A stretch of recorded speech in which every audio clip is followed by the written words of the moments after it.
Murder and Such contains true stories about murders, the macabre, true crime, serial killers, and other dark subject matter.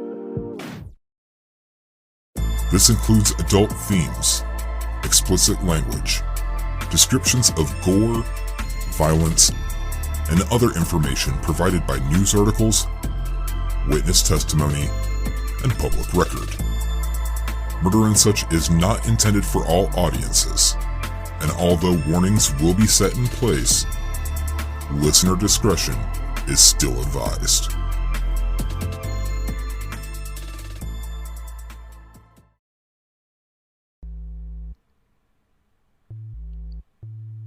Hello there, and welcome back to another episode of Murder and Such. I am your host, Hunter. Now, typically what I do at the beginning of each and every episode is I thank my patrons for joining up and helping support the back end of the show. And unfortunately, I do not have any new patrons for this episode, but I did have a patron by the name of Danielle Kuska, who actually upped her pledge to the executive producer level. So Danielle, you will be getting a shout out at the end of this episode. And also, another thing about this episode is the fact that it's actually been out on Patreon for about a week now.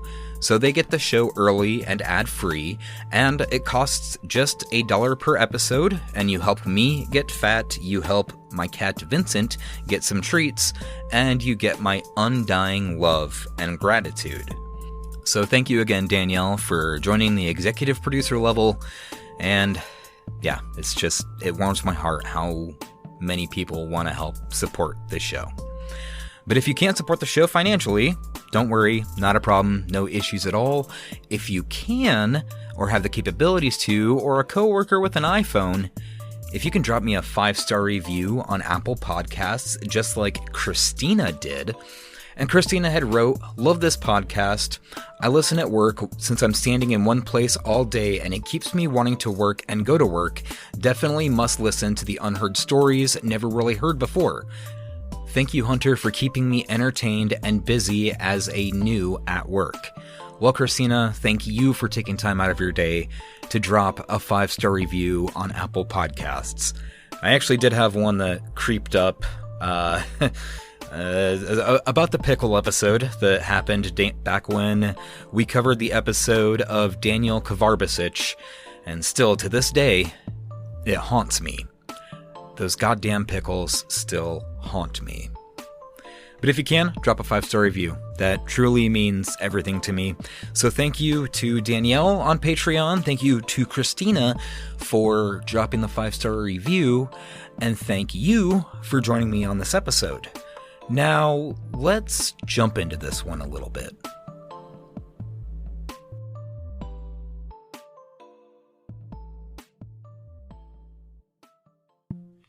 For this episode, I want to talk about convenience.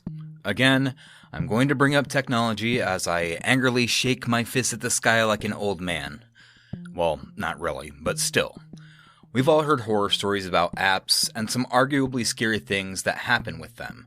Whether it's Facebook selling your information to companies for ad revenue, or Parler getting hacked and people tracing IP addresses of said users to videos posted at the storming of the Capitol on January 6th, there's almost no way to know what your apps are doing and what they're tracking. But what about apps like, let's just say they're less insidious, like say DoorDash. You pay someone for the convenience of bringing food to wherever you are. Whether you want some chicken strips from Raising Cane's or some Vietnamese from across the town, you pay someone to pick up your food, bring it to your house, and hope that nothing happens in the meantime. They make a little extra cash, you get your food, and never really have to put pants on. Pretty damn cool if you ask me. But let's say Uber or Lyft. Granted, you have to put your pants on and hop into somebody else's car to get a ride to wherever you need to go, but again, you're trusting someone to take you to some destination, and you don't have to do a damn thing except for pay them and put some pants on. But what about the person who's driving the car? Sure, they most likely have a rating, a picture, and are usually thoroughly vetted for their driving record and criminal history. Yet, That's only what they've done previously and what they've faced charges for. But what happens if you're getting into your Uber and, unbeknownst to you, you're currently sitting in the back seat of someone who's yet to be charged with murder? How do you really know that you're safe with the person who's behind the wheel? That's what we're going to cover on this episode. But as always, my name is Hunter, and you're listening to Murder and Such. This is episode 81, Jason Brian Dalton. Not too far north from where I record this podcast, on the southern side of Michigan, lies the town of Kalamazoo. The city itself stretches nearly 25 miles. It's mostly halfway between the cities of Chicago and Detroit. And the population of Kalamazoo during the 2010 Census Bureau was about 75,000 people. Need something to wake yourself up in the morning? Check out the voted best coffee shop in Michigan, Black Owl Coffee, that's over on Walbridge Street. How about some breakfast? Check out the Colonel Kitchen and Pancake House over on North Drake Road. Do you maybe want to grab some food and a drink later? How about Fuse Kitchen and Bar on East Michigan? From what it looks like, Kalamazoo is what you consider a normal Midwestern town with a homestyle feeling and adventurous nightlife. As you can imagine, with a great nightlife also comes people hopefully being responsible. As my former hosts and I have talked about, if you're going to go out drinking, you should always find another means of getting home rather than drinking and driving. That's a deadly combination for anyone. Always either have a designated driver, or, as the citizens found out in early 2015, you can use the power of the internet to get a ride home by using an app such as Uber or Lyft. Again, convenience at its finest. Yet, I'm not bringing up Kalamazoo because of its flourishing pubs, its delicious meals, and its friendly citizens. Because while Uber and Lyft usually thoroughly vet their drivers, on an unseasonably warm February day in 2016, there was a driver who was out there giving rides to customers, but in between fares, he was taking lives and leaving countless victims in the process. The man in question is your typical Midwestern father figure named Jason Brian Dalton, born June 22, 1970 in Greenfield, Indiana. The most remarkable thing about Jason is mainly about how unremarkable he actually was. When you think of a typical Midwestern dad, what comes to mind? Some guy in his 40s who works a 9 to 5, has a few kids, kind of works on the family vehicles, right? That was definitely Jason. He had a 15-year-old son and a 10-year-old daughter with the same woman that he had been married to for the past 20 years.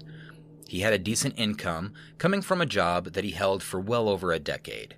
He was an insurance claims adjuster with Progressive Insurance.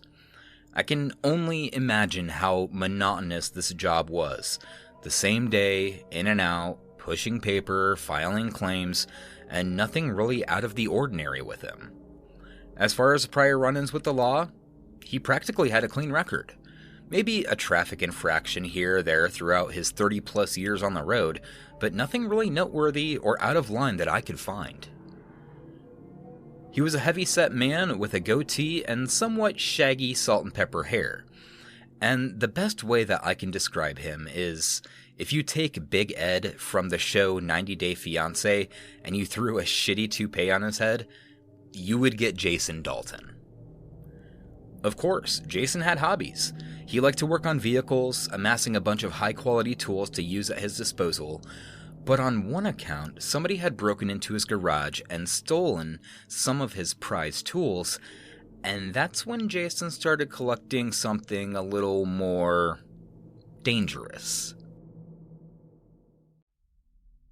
Keep in mind, in America, you have to pass a background check to purchase a firearm from a store.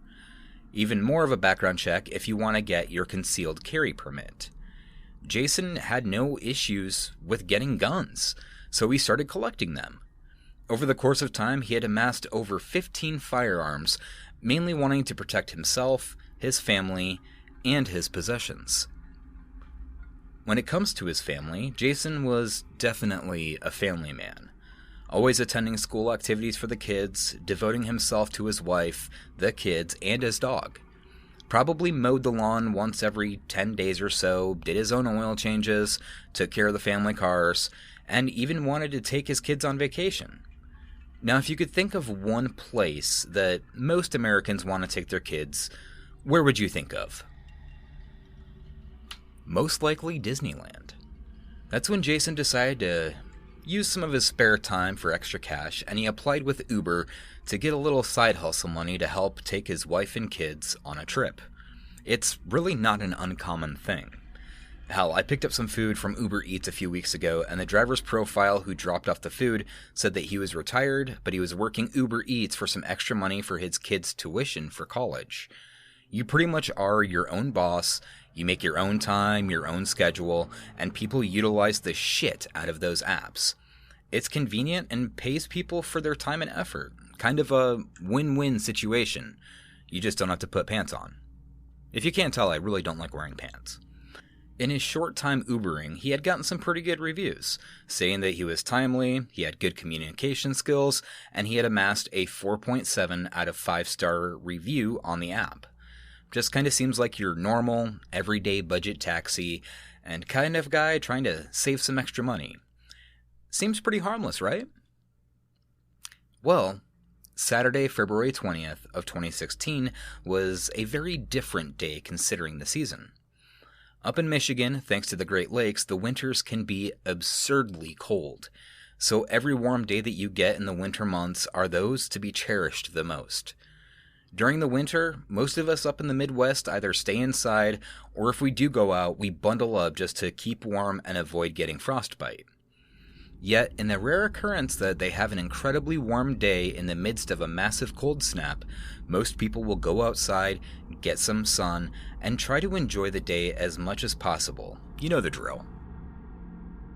But this day, this warm, spring-like day of melting, sunlight, outdoor activities would soon turn into a day that caused fear, terror, and murder at the hands of a complete sociopath. On that morning, Jason heads to a gun shop with one of his friends. He grabs a couple extra magazines, looks around a bit, nothing too out of the ordinary here in America.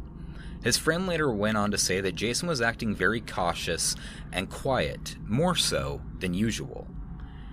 He had bought his magazines, apparently shook the gun shop owner's hand, and left just like any normal customer. He and his friend drive around a bit, stop for gas at a gas station, and grab fuel and something to drink. Then his friend takes Jason home. Just your normal, average Saturday. With his wife and kids being out running around and running errands, he finds himself some downtime at around 3:30 that afternoon. He decides to grab his dog, which, trust me, this is not ordinary. And then he hops in his car with the dog and starts taking some fares with Uber. So he hops in his silver Chevy Equinox with the dog and heads out to get some extra cash. His first fare for the day would happen at 4:21 of that afternoon. A 25-year-old man by the name of Matt Mellon had left a car at a friend's house the night before, so he used Uber to find someone to drive him back to his vehicle. The way that Uber works is they'll have a person who's usually in the area, a registered driver with a pretty clean driving record, and they'll get a notification that there's a fare available in their area, and they can choose to accept it or ignore it. The app pops up and shows a name, a review score, and a picture of the driver, and Jason accepted the fare from Matt, so he started driving towards him. When he pulls up, Matt notices that Jason's dog is in the back seat of the car, which apparently he didn't think too much about that, so Jason offers for him to ride in the front side passenger seat with him. It's not going to be a very long ride at all, and it should only take a few minutes, so no harm, no foul. But about 5 minutes into the ride, Jason gets a phone call. He answers it on his Bluetooth device. It's his son asking Jason, since he, his sister, and his mom were out getting food, he had asked him if he wanted anything to eat. The conversation lasts only about 2 to 3 minutes. Here's Matt in his own words discussing what had happened after he hung up the phone. Once he hung up with that phone call is when he started driving really erratically. He was running red lights at that point, squealing the tires. We ran a stop sign and sideswiped another vehicle. And that's when I obviously was panicking. When asked if he was saying anything to Jason, Matt had this to say. Yeah, I was pleading for him to stop the vehicle so he could let me out. He was surprisingly calm the whole time. He was just stating that he was like, "Don't you want to get a ride to your friend's house? Don't you need a ride?" And I was like, yeah, please just pull over and let me out. At that point, he refused to stop. Jason reached speeds in excess of 70 miles per hour driving in this ride from hell. As you heard Matt say, he ran through red lights, stop signs, and had even sideswiped another vehicle in the process. Matt had described Jason as being completely calm while driving through town like the Bristol Motor Speedway. We were swerving into oncoming traffic. Once we got closer to my destination, I was yelling at him, like, please stop, please stop. That's when he started to get more agitated with me, and he was stating that he was like, where's your friend's house? Where's your friend's house? And I was pointing out random houses just so he would stop the vehicle, and I jumped out and ran away. And that's when I called 911. So Matt and probably the dog are losing their shit at this point. As Matt had said, he was pointing out random houses in the neighborhood just to get Jason to stop driving. When it finally came to the point, Jason slammed on the brakes in front of another house. Thinking as quick as he can, Matt opens up the lock on the door and literally jumps out. The entire time, Jason is chill as a cucumber, saying something along the lines of, "What's wrong with my driving?" as if he was doing nothing wrong. Then Matt takes out a phone and calls 911 about the guy who had just risked Matt and his own life driving like a psychopath through Kalamazoo. This is the entire 911 call that Matt had made to emergency services. County emergency. Hi, I'd like to report a crazy driver. I just got an Uber to my friend's house, and on the way there, he was driving erratic down West Main. He hit a car. He drove through the woods, and I finally just jumped out. Where's this at? Where are you at? I'm on Huron Street, off Nichols. Okay. I got his license plate number when I jumped out of the car. Where'd you jump out of the car at? No, I mean, he stopped because I was like, this is my destination, this is my destination. So I got out of the car, and it was like a block from where my actual destination was, but I just had to get out of the car because I was scared. He was driving 50, 60 miles an hour. He hit a car. He drove through the median, and it was crazy. Okay, and this happened on West Main? Yeah. Drove through what median? Well, when we tried to go right onto Nichols, you know how it kind of, there's that yield sign, and there's that big patch of grass. He drove through that. Okay, just a second. Let me get you right place, okay? Stay on the line. Yeah. This Nichols area.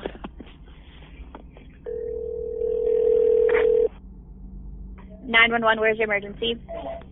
Hi, I'd like to report an erratic driver.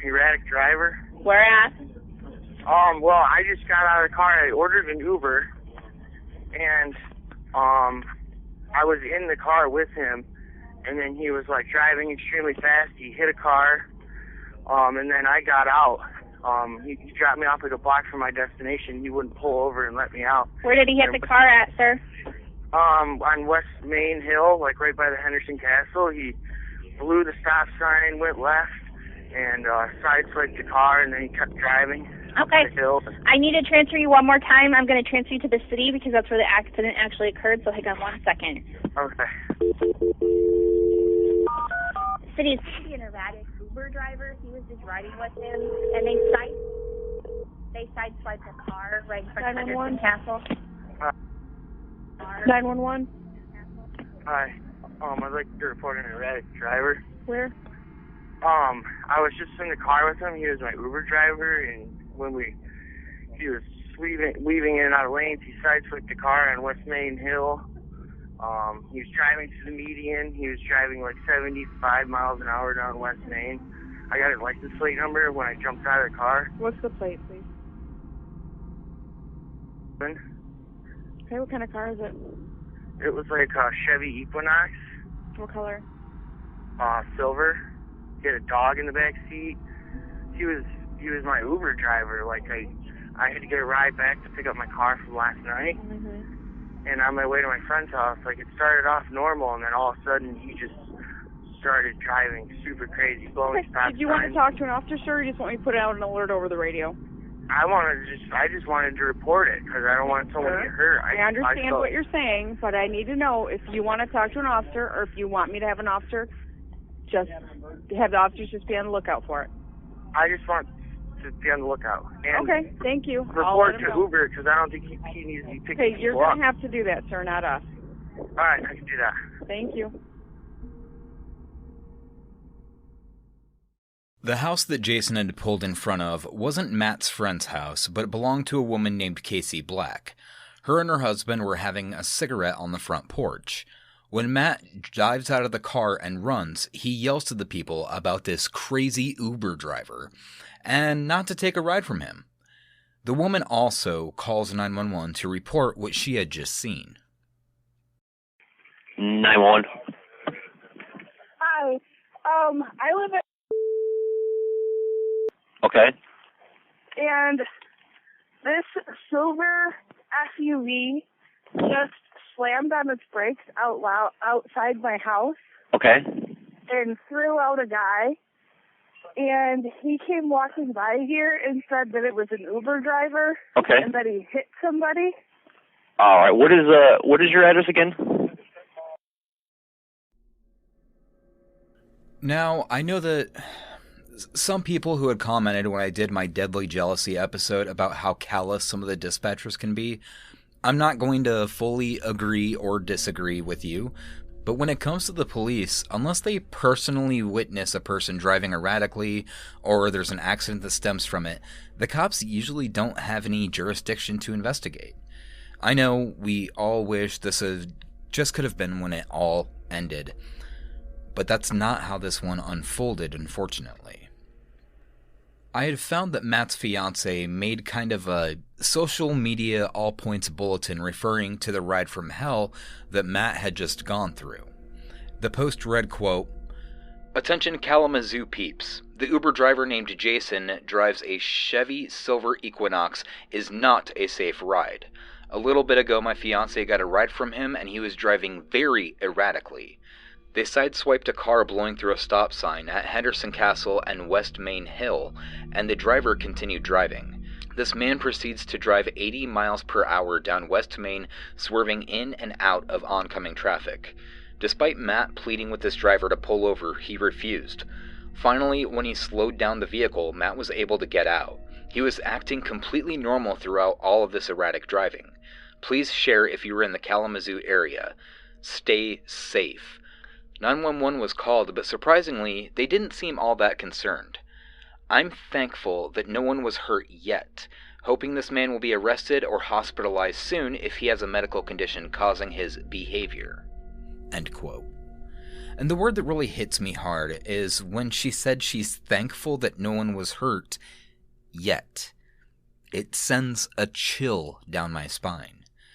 But that's not the last time that we'll hear from Matt Mellon. So after this, a little after 4:30, Jason signs out of his Uber app and heads back to his house. While at his house, he grabs a Glock 19 pistol. He also decides to put on a Kevlar vest, most commonly used as a bulletproof vest, and throws on a holster that sits outside of his waistband. He stays there for roughly about 20 minutes or so, up until he signs back into the Uber app, ready to take on more fares. The next one that he gets is at roughly 5:15 that night. The next fare is that of a 15-year-old girl by the name of Macy. Macy is actually calling an Uber driver for her boyfriend who lives out at the Meadows apartment complex out in the Richland Township. When Jason arrives at the complex, he tries calling Macy to see where she's at. Something must have gotten lost in translation between the two of them, because she stated that she was not going to be the passenger, but it was actually her boyfriend. It took him about 15 minutes to get out there, and he's driving around and looking for a girl who is obviously not there. Now, one thing of note that I found during my research was that it seemed as if Jason had somewhat of a short fuse. A former co-worker from Allstate Insurance, after the incidents, had said that later he did recall a few times where he saw Jason verbally screaming at a customer over the phone for some unknown reason. It resulted in Jason slamming down the phone and then showing very visible signs of aggression. What the call pertained to? I have no clue. But the reason why I brought this up was because Jason had actually called Macy, and he was not happy.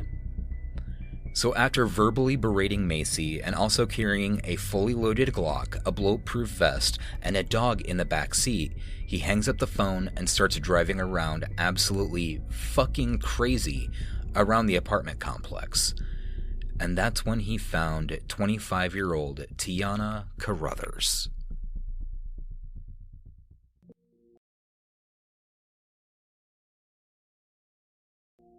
Tiana was a mother of one, just outside with her daughter's friends, wanting to go and meet up out in the sun and enjoy the beautiful day that they were having. Everybody is trying to defrost, meet up, and just enjoy the day. She shared conversations with one of her daughter's friends' mom, sharing stories, having simple conversation.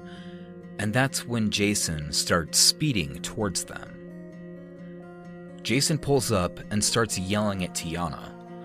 "Are you Macy?"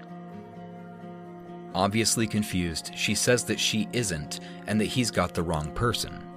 He keeps asking her if she is the person who he had just hung up on, so Tiana goes into defense mode and starts telling him that no, she's not. She has no idea who that person is, but she remembers that he's a portly middle-aged man with a goatee and a dog in the back of this silver Chevy Equinox. Jason lets Bowdy yell, throws the car into drive, and speeds away at about 50 miles an hour. Keep in mind, this apartment complex is big. There's lots of kids outside trying to get what little sunlight might be left in the day before going back in, and this douchebag is speeding along the roads, nearly missing bystanders and cars. Tiana is keeping a close eye on him as he's speeding away. Now, what happens next would be the next part of Jason's 8-hour-long, violent rampage. Jason uses the emergency brake and spins the car around and starts speeding back towards Tiana and others and slams on the brake right next to her. He then reaches into his holster and pulls out the Glock 19 and aims it directly at her. Nobody knows what to do. Then Jason starts pulling the trigger. He fires 3 rounds off and misses Tiana, but hits a building behind her and a vehicle. Then the Glock jams. He has to clear the breach, leaving 1 round on the ground of the car. He then fires 9 more times and strikes Tiana in the left arm once, shattering her arm. He hit her in the left leg from behind, which fractured her fibula, shoots her in the right leg from behind, which also shatters the fibula as well on that leg, then hits her 1 more time through the back, embedding the bullet inside of her liver. The one thing that Tiana said is that she wanted to protect the kids from any gunfire. This 25-year-old single mother did exactly that. She was hit 4 times in the process. Jason then throws the gun on the passenger side seat and speeds away. Where did they shoot at? County emergency. Yeah, hello, I need a ambulance, police, at. Please hurry up. Somebody fire shots. Okay, listen. She on the ground. I don't know if she hurt. Okay, ma'am, give me the number again. In front of in Savannah Trace Townhome. Okay, so female's down. She's been shot. Okay, come in. Don't move. Okay, where's the person that shot her? I don't know. The car sped off, please. Okay, ma'am, we're going to get the people going there, okay? I just need you to stay on the phone so I can get further, okay? Okay, yep. I can't believe it's happening out here. Please don't move. Please don't move. They coming, okay? Please don't move. We got the kids. Please don't move. Just stay there. Okay, we'll get them. You just calm down. Don't move. We got them. Don't worry about it. Okay, over on the... Yeah. Okay. Yeah, they was in the car. They sped off. Do you see what kind of car? Did anybody see what kind of car it was? Where you are. They saw it. They didn't know what kind. What color was it? It was a silver car. That's all we know. It sped off so fast. Silver car? Okay. I mean, it was like about 9 shots. Okay, they coming. Fine, they coming. Okay, everybody's on the way. I'm still going to put you on hold for a second so we can get ambulance and rescue, okay? Okay, please. Immediately, residents flocked to the scene to either see what had just happened or try and help Tiana as much as they can. Yet, that wasn't the only 911 call that had taken place, because not 1 minute later, Jason drives through a red light and hits a man by the name of Jordan Loomis, driving to get ice cream with his wife in their red Chevy Impala. Jason fled the scene and his car was not critically damaged. But this happened literally only 1 or 2 minutes later after Jason had fired at Tiana Carruthers. Kalamazoo County 911. Hello. I needed an officer to come out. I was just involved in an accident where a guy ran a red light and hit me in an intersection. Over on G Avenue Go Road? I believe, is this G Avenue? Yeah, G Avenue and Go Road. Yep, right next to the Speedway. All right. And what's your name? My name is... Okay. Is that a good phone number to reach you? Yep, that is. Okay. And what kind of car are you in? A 2002 maroon Impala, Chevy Impala. Okay. Are you able to pull into the parking lot of the Speedway there? I mean, I might be able to, but my car, I mean, It hit you pretty it's good. not, yeah, he hit me pretty good. He was going like 50 miles an hour. So. Okay. Are you blocking the road? No, I pulled off to the side, and there's actually someone that was right behind that car that hit me that stopped right here, so. Okay. All right. Are you on Go Road or G Avenue that you pulled off? I'm actually on G Avenue, the G Avenue side of Speedway, right next to Megala, Carpet 1. Okay. All right. I will see if I can get somebody on the way to you, okay? Thank you. Appreciate it. Thank you. Yep. Bye. Bye. So now we have dispatchers fielding calls for Tiana being shot out at the Meadows Apartments and to send authorities and medical personnel to the area. The 911 callers say that it's a silver Chevy SUV with a dog in the back. We've also got Jordan's account of what kind of car just pulled a hit and run with him and his wife. So the dispatchers have a little idea up their sleeve.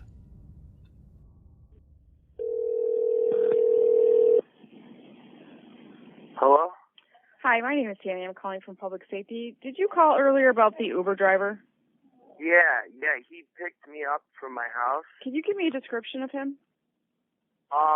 He had a black glasses, mid-40s, white male, kind of salt and pepper hair, goatee, I believe, or maybe some facial hair. I know he had facial hair. I can't remember if it was a beard or... Was he overweight? Yep, he had a black dog in his back seat. So he was a heavy build? Yep, heavier built. Did you notice if he had freckles or pockmarks on his face? I did not. I was sitting in the front seat, but I was honestly like staring at the road. You know, it was nuts. I mean, once we hit like Monroe Street over there by West Main, in front of Henderson Castle, he just started hammering gas pedal and was pulling out in front of everyone. And he didn't notice. Okay. He hit a Ford Taurus. So was this here Salt and pepper or blonde? Maybe it was blondish, you know. Honestly, I'm sorry. I can't be 100%. I could, if I saw a picture of him, I would be able to. Did you say that he had facial hair? Yes. Okay. All right. Thanks for the information. Yep. Did you guys catch him or? Nope. We were just trying to see if he was involved in another such incident. Okay. I have his name from Uber. His name it's Jason. The confirmation email they sent me back. What's his last name? He introduced himself as a different name though. Oh. Yeah, I didn't really catch that, but I have a picture of him on my phone from the confirmation email. Oh, you do have a picture of him? Yeah, I do. Okay. Would you mind texting it to me? I can do that, absolutely. And with the name he has listed there, I would assume it's his real name. Okay. I can do that. Is It's it this number that you called me from no, right now? I'm giving you the number. Okay, I have to write it down. Sorry. Okay, I'm ready. Okay, I'll text you that right now. Okay, what was your name? They've got a description of the vehicle. Matt sends them the screenshot of the person who owns the car, and dispatch releases a be on the lookout for Jason and the silver Chevy Equinox. But Jason realizes this, and that's something that I'll get back to. For Tiana, with the help of her neighbors, she is soon greeted by the police and an ambulance, but is still conscious the entire time. She keeps begging bystanders and neighbors if the kids are okay. They answer in the affirmative. Most likely being filled with adrenaline and sorrow, she still only cared about one thing: making sure that the kids and nobody else was hurt. She literally had nothing to do with this man, had no idea who the hell he was, who Macy was, and this guy just tried to take her life. She blocked bullets with her body to make sure that nobody else would be hurt. In this instance, Tiana became a hero, and she has some sort of guardian angel looking out for her, her daughter, their friends and neighbors. I hope her daughter realizes that her mom is pretty much the mom of the century for her selfless act. She saved lives that day, and for why? We may never know the motive, the reasoning, or why this man wanted to cause her harm, but she survived her injuries, and we'll hear more from her later.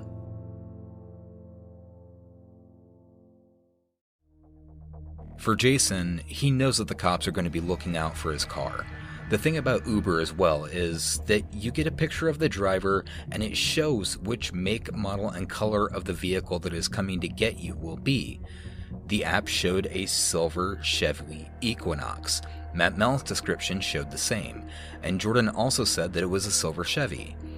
They know damn well who they're looking for. So Jason heads to his parents' house just a few miles from the accident. The front end has a bent fender, broken headlight, and would be easily recognizable. So he parks the car in the garage, and about 10 minutes prior he called his wife and told her to meet him at his parents' house. For his parents, they weren't home, as some people generally older will often go down to the south for the winter, so they left the house in care of their son Jason. Jason attempts to take the Hummer H3 from the garage, but the SUV would not start. When his wife comes in, he tells her that he had been hit by a taxi driver and someone had subsequently shot at him. She had to believe this was somehow related to a story that Jason was telling her earlier that week about some taxi drivers being pissed off because Uber was moving in on their turf. He goes into his father's room and retrieves a Taurus handgun from his dad's closet. He comes back downstairs, hands the gun to his wife, and tells her that it's not safe. Don't go to work, and don't take the kids to school on Monday. He told her that he couldn't give her all the information, and then he took the keys to her black Chevy HHR sedan and told her, quote, "My name won't be on TV, but you will know it's me." Then he sped away in the HHR, leaving his wife behind.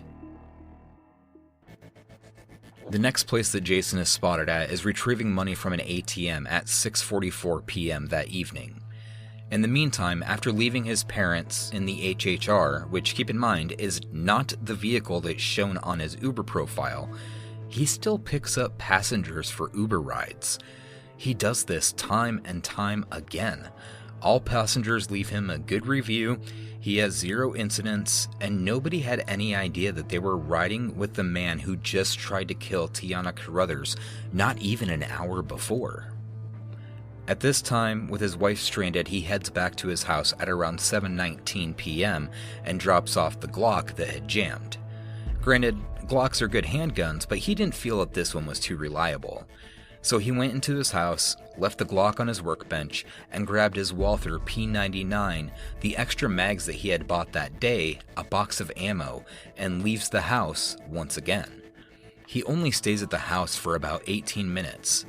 What he did in that time frame before stocking back up is anybody else's fucking clue. He signs back into the app at about 7:37 and accepts yet another driver around 8 p.m. that evening. Then another one at about 8:20, another at about 9:20. No issues, nobody wondering who this guy is, and when he asked why he wasn't in the Equinox, he tells them that it had broken down. Which, of course, this is a bullshit story, but of course he's not going to tell everybody that, yep, I'm the guy who did a hit and run, and they're looking for my silver Chevy Equinox. So he continues driving around Kalamazoo. Doesn't do anything until roughly about 10 o'clock that night. That's when he drove to the Sealy Kia dealership on Stadium Drive in Kalamazoo. In that parking lot were 3 people. Richard and his son Tyler Smith and Tyler's 17-year-old girlfriend Alexis were in the parking lot. Now, with the father and son duo, they typically don't care for car salesmen, so they wanted to go after hours and look at a new truck that Tyler could take out to the dunes and have some fun with. They get out of their Range Rover and they start looking at a cobalt blue Ford F-150. An exciting time for any father and son duo. Everybody likes having a new car. Tyler's girlfriend Alexis stays inside of the Range Rover because the sun had set and now it's back to being pretty damn cold in the city of Kalamazoo. At 10:01 p.m., Jason enters the parking lot, the same one as Tyler and Richard. This father and son just looking for a new truck for Tyler. And Jason walks up to them, and them not knowing if he's a car salesman or who he is, he asks them, "What are you guys doing?" And before they had a chance to respond, Jason pulls out his Walther P99 and empties the magazine into Tyler and Richard, striking one 7 times and striking the other 9 times, killing them both instantly. He gets back into his HHR and he leaves the scene. Unbeknownst to him, Alexis is still in the back of the Range Rover, fearing for her life. Dispatchers receive a 911 call about possible shots being fired near the Burger King in Kalamazoo. 911, where's your emergency? Hi, we're on Business 94. We passed the Kia dealership, and we just passed with somebody shooting a gun at 2 people lying on the ground. Okay, okay. The Kia dealership where? It's on Business 94 in Kalamazoo. We are pulled into the Burger King, which is a couple businesses down. There's a Tuffy Auto Center. I'm sorry, we're not from the area. Okay, so you're on Stadium Drive? We're close to 131. Okay. I think it's Stadium Drive. Okay. Did you see who the person was that was shooting? No, I just turned because we heard gunshots, and there was a man standing there pointing a gun at 2 people lying on the ground. When Alexis believes that the coast is clear, she didn't own a cell phone, so she actually went out to Tyler's body and retrieved his cell phone, and then she also calls 911. This poor girl, just on a trip with her boyfriend and her boyfriend's dad to look at a truck, was spared because it was too cold outside. And this family was just ripped in half, as Tyler and Richard had a daughter and a wife and a mother back home. Tyler's life was cut short, and so was Richard's, and Tyler had a very promising career as he played soccer for the high school team, and his girlfriend was apparently as sweet as a peach. And they wouldn't see them ever again.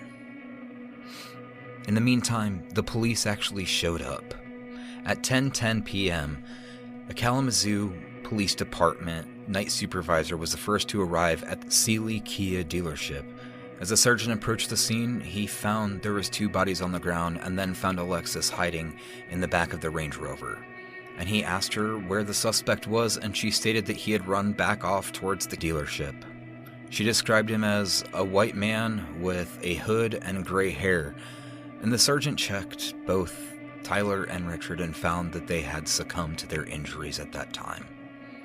A second officer arrived on scene and continued to interview Alexis. There's more officers that arrived on the scene and included a canine handler that was trying to find Jason.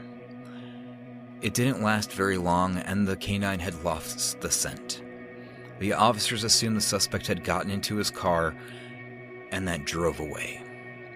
What they didn't know was he was on the next part of his rampage around this small Michigan town.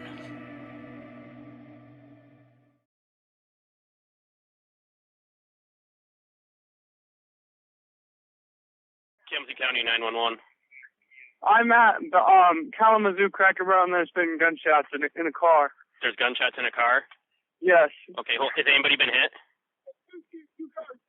2 cars have been shot up. There's 3 people in 1 car, and 1 guy is not moving. Do you have a vehicle? Where is the shots fired from? Dad, I got it.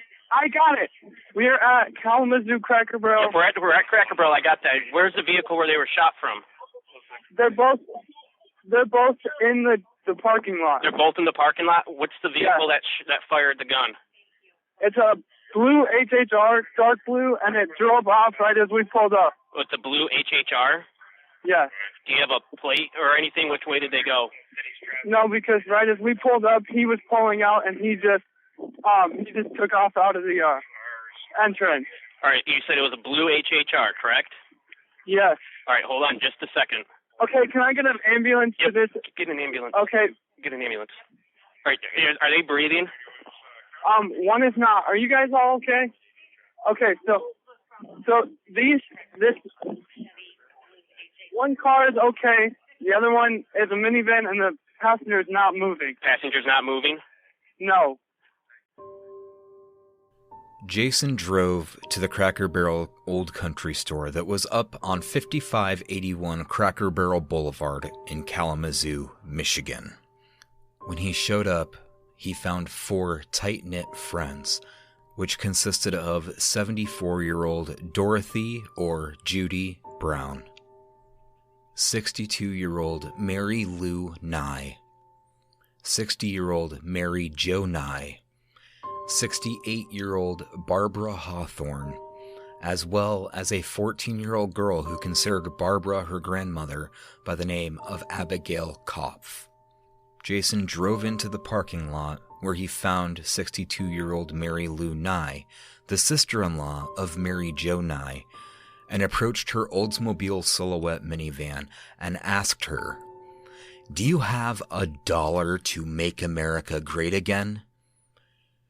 When Mary Lou had responded that she didn't, he pulled out his Walther P99 and shot Mary Lou to death. He then walked around the minivan to a red Chevy Cruze and opened 17 rounds into the car, killing Mary Jo, Barbara, Judy, and shot 14-year-old Abigail Kopf in the head. He then fled the scene, but not before they got a description of the vehicle, and started picking up more Uber passengers. When authorities arrived on scene, they found the bodies of Mary Lou, Mary Jo, Dorothy, and Judy, and then noticed a body that was crumpled in the front seat floorboard that was Abigail Koff. Abigail was barely clinging to life with a gunshot wound. They immediately get her to the hospital, where her chances of survival are diminishing by the second. As far as the other friends who had just gone to a theater to watch a performance and went to a Cracker Barrel for some food after, they were all pronounced dead at the scene. At approximately 10:40 p.m., staff at the Sealy Kia dealership arrived on scene and worked with the police to review the dealership's surveillance videos. The police department broadcast a description of Jason over the radio, which was an average-build male with dark clothing and possibly blonde hair. Additionally, they also saw that his vehicle was a dark-colored Chevrolet HHR that was consistent with the description of the suspect and the suspect's vehicle across all the incidents. The Kalamazoo Department of Public Safety then put out a Facebook alert that read in its entirety, "Please be cautious and advise us if you know or have seen the suspect in the situation where 6 people have been killed throughout Kalamazoo County. Looking for a white man in his 50s, believed to be driving a dark-colored Chevy HHR, chrome wheels and mirrors. Vehicle may have some damage. Leads are current and will continue to be followed." An undersheriff out of Kalamazoo had said, quote, "We've had several shootings here tonight in the county and the city of Kalamazoo. They all appear to be related. We have multiple people dead. In summary, what it looks like is we have somebody just driving around finding people and shooting them dead in their tracks," end quote.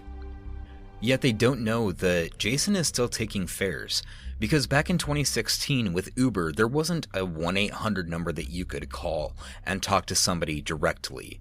Nobody that could really correlate if this was the driver or not. There was no help. And the only thing you could do is email somebody and hopefully wait for a response. But for the authorities and the citizens of Kalamazoo, time is running out and this man is on a murderous rampage. So he picks up an Uber fare at 12:04 a.m. and he dropped them off at the Western Michigan University dorms. At 12:12, he picks up another passenger at Bell's Eccentric Cafe and transported them to the Radisson Hotel. During the ride, one of the passengers jokingly had questioned him, "You're not the shooter, are you?" And Jason replied, "No." A few minutes later, Jason had picked up 3 more passengers at the Central City Tap House and drove them to Ruggers Up and Under, approximately 1 mile away. Again, another passenger had asked him if he was the killer, and he had replied, "Wow, that is crazy. No way. I'm not the guy." Fortunately, that would be his last fare for the night, because at about 12:36 that night, a sergeant observed a black HHR pulling out of Ruggers Up and Under. The officer flips on his lights, sits there for a few minutes, waits for a sergeant to arrive, and they finally bring Jason's murderous rampage to an end. When they get him out of the car, they find that he's wearing a ballistic vest, and they find the Walther P99 in the back of his waistband. One thing about Jason is he didn't have a concealed carry weapons permit. When an officer pulls you over, the report off of your plates will say that you have a CCW permit. Jason did not, so having a loaded firearm in your car is a felony offense. They book Jason into the Kalamazoo Sheriff's Department, and he awaits questioning.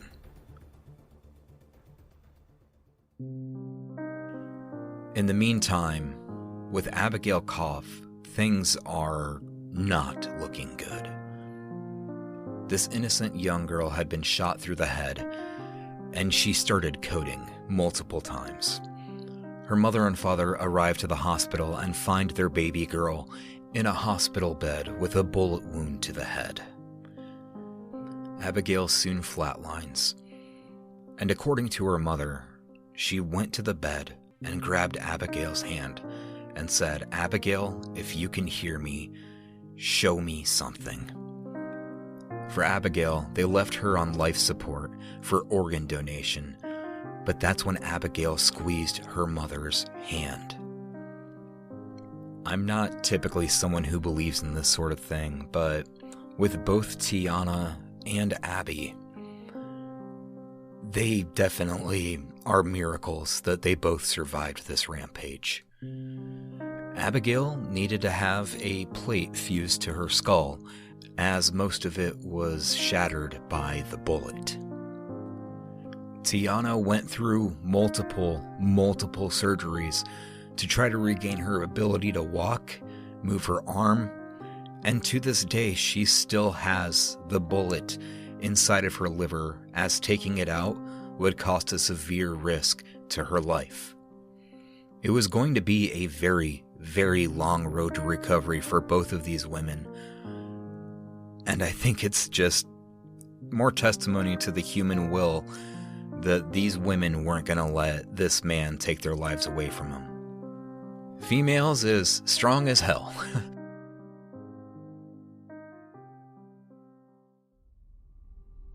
For Jason, when he was brought in for questioning, he pled the fifth to a lot of the questions that they had. He either said, "I don't know," or "I'm not willing to answer that."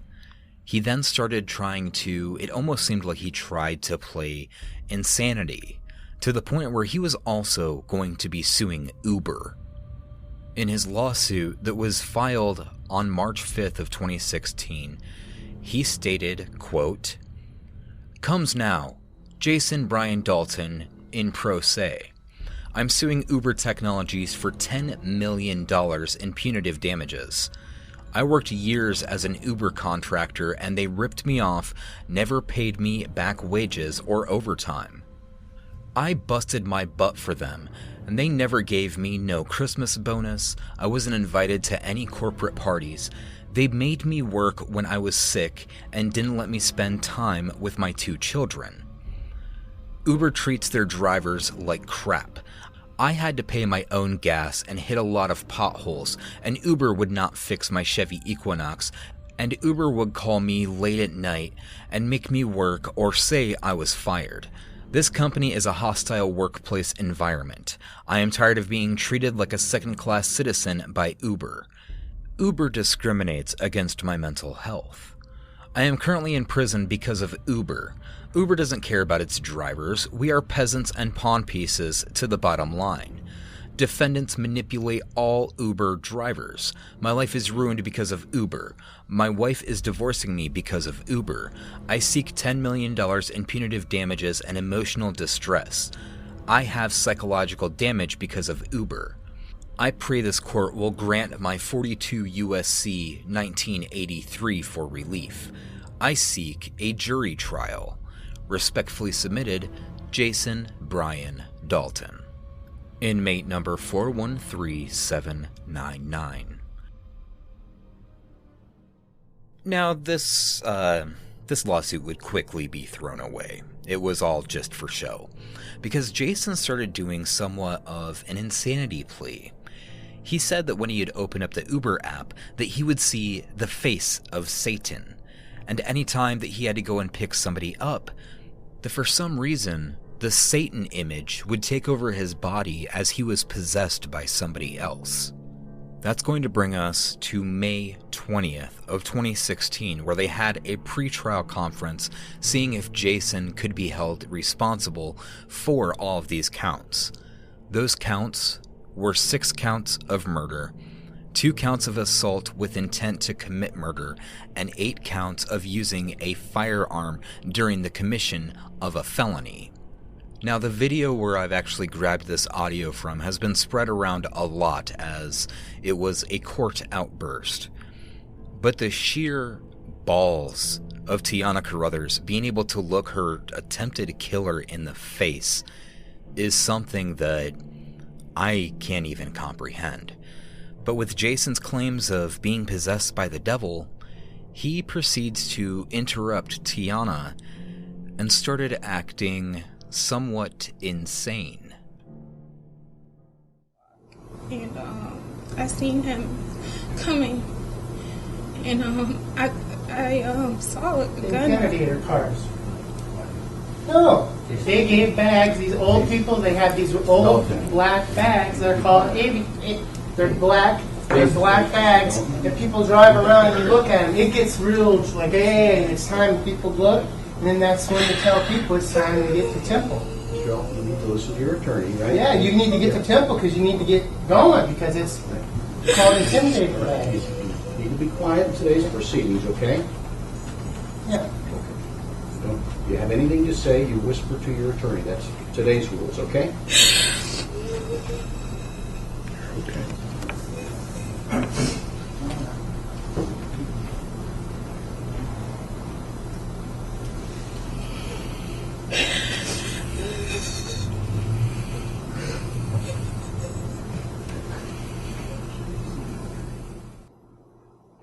So, Ms. Carruthers, are you okay? Or do we need to take a minute?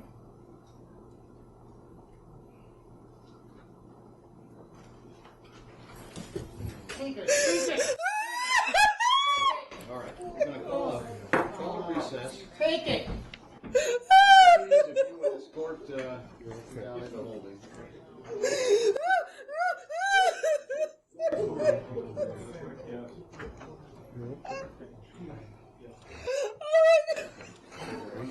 Over here, honey. You're okay. You're okay. Can you imagine for just a minute that you're staring face to face with the man who tried to kill you, tried to kill 7 more, and successfully killed 6 of them? And he's giving some sort of an outburst about these black bags. For what? Because of his insanity plea? On June 6th, following a pretrial conference, they told him that he had to undergo psychiatric evaluation at the Michigan Center for Forensic Psychiatry in Saline.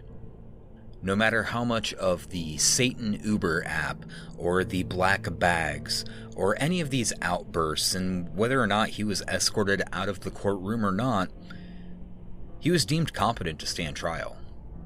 That trial was set to commence on June 13th of 2017. That trial date, however, would be pushed back. It would be pushed back another 1.5 years until January 7th of 2019, after finally letting go of his lawsuit against Uber, finally letting go of this insanity plea, trying to justify him murdering these people. I would ask that he be sworn. Raise your right hand, please. Do you solemnly swear or affirm that the testimony you're about to give will be the truth, the whole truth, and nothing but the truth, so help you God? Yes. Okay. For the record, your full name is Jason Dalton. Correct. Mr. Dalton, court has been advised of your intent to enter guilty pleas as to the various counts of this information. You should be advised that if you do enter such a plea, you will be waiving or giving up certain legal rights. You understand that? Yes. You understand that if you enter a guilty plea, you will be waiving or giving up many of these rights because we won't be going to trial. Yes, that's what Mr. Sluice explained to me. Okay. Has anyone threatened you to get you to enter a plea today? No. Besides what's been put forth on the record, has anyone promised you anything to get you to enter a plea? No.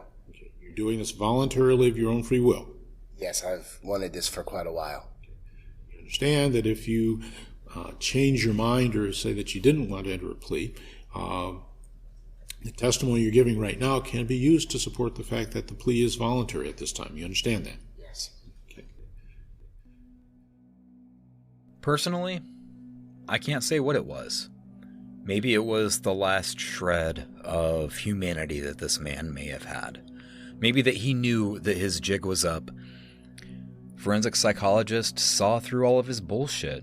They knew that he wasn't insane, and no matter what he was doing, the courtroom theatrics, or what he was testifying that the Uber app did to him, it was all bullshit. And he knew it. He just wanted to murder people. There's no rhyme or reason or justification that Mary Lou Nye and Mary Jo Nye, sisters-in-law, were taken away from this world. That their 2 friends, Judy Brown and Barbara Hawthorne, were also taken away from their family and loved ones. That Abigail Koff would be fighting for the rest of her life from this crazed madman. that Rich and Tyler Smith, just going out to look at a pickup truck, would be taken away from their family, and that Tiana Carruthers would also be struggling for the rest of her life with the scars of what this one man did, this murderous rampage that terrorized the citizens of Kalamazoo County and Kalamazoo City. But no reason for it. He just wanted to kill. On February 5th of 2019, Jason was sentenced to life in prison without the possibility of parole. The reason why he pled guilty to all the charges was to avoid the media coverage and the trauma that he had already put the victims through to have to go through again. Jason Brian Dalton will spend the rest of his years behind bars. And honestly, there's no better place for him. I would say maybe a dumpster behind a Cracker Barrel, but maybe that's just a little too nice for what this man deserves. For the survivors and the families and friends of the victims, nothing can bring them back. But at least they know that the streets of Kalamazoo are a little bit safer with this man behind bars.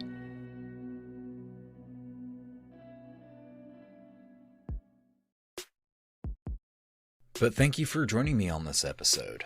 I actually got this one kind of brought to me by my friend Stephen Hasey, that is actually doing the movie that my voice will be featured in. So, Steve, here's a little easier way to digest it. But if you enjoyed the show, if you want to check out the Patreon, that's patreon.com/murderandsuch. And you can donate just $1 per episode, or you can become an executive producer like these fine folks, such as Bex, Fatina Louvier, Danielle Koska, Mindy Baker, Caitlin Prophet, Casey Jones, Jason W., Michelle Davis, Strictly Homicide, Bama Brew Review Podcast, Aaron Albertson, Michelle Pierce, Martha Pierce, the lovely Alex Aguirre, Mac and Cheese, Justin Reebsum, McKenna Johnson, Ariel Safir, Tracy Ford, Stacy Jenks, Benjamin Welch, Ashley Collier, Sharkley Daniels, Erica Summers, Ashley Black and Tech Support, Danielle Longamore, Nature vs. Narcissism Podcast, Sarah Thompson, and as always, Big Daddy Thick Dick. And if you want to check me out on all of my social media garbage, you can follow the show on Twitter, Facebook, and Instagram at Murder and Such. And if you'd like to follow me personally, you can find me on Instagram, Twitter, the PlayStation Network, and Snapchat at Huntor27. Thanks again for listening to this episode, and drop a 5-star review on Apple Podcasts if you can. But until next time, wash your hands, wear a mask, call somebody that you love today, and I will talk to you soon. Take care.